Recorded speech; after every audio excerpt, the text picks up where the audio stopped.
Following the recent opening of the Liverpool to Manchester Railway, concerns have been raised in Parliament about the safety of these contraptions.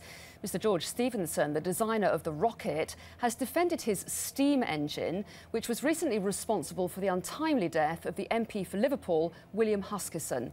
He's assured the public that this mode of transport is perfectly safe. In the future, there'll be no further fatalities. When George Stephenson's creation, the rocket, rolled down the newly laid Liverpool to Manchester railway line, it was supposed to be an enjoyable experience, a celebration, a cause for national pride.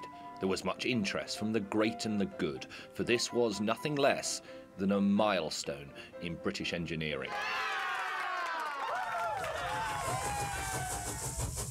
But the local MP, one William Huskisson, was to make the headlines and record his own ignoble first, because for him, the day would end in tragedy.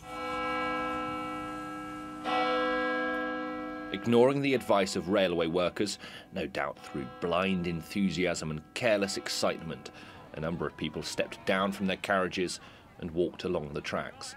Mr. Huskisson was one of those, and as he stood talking to the Duke of Wellington, he didn't spot the approaching locomotive. He tried to jump back on the train, but eyewitnesses said he was slow to respond, and the engine hit him. The authorities are keen to speak to 4 individuals that were seen in the vicinity and believe that they might be able to shed some light on the incident. The Prime Minister, the Duke of Wellington, is of course not a man given to emotions, but a Downing Street insider told me he is in a state of shock following the death of William Huskisson. He said he's never seen anything quite as gruesome or gory since the Battle of Waterloo. And frankly, if Mr. Huskisson had been a little fitter and more agile, he might have got away from the oncoming locomotive. As it is, he met a desperately unpleasant fate.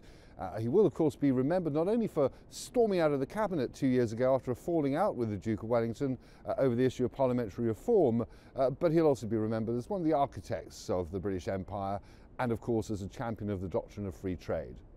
For the latest on this story, we can now join our crime correspondent Martin Brunt at Scotland Yard.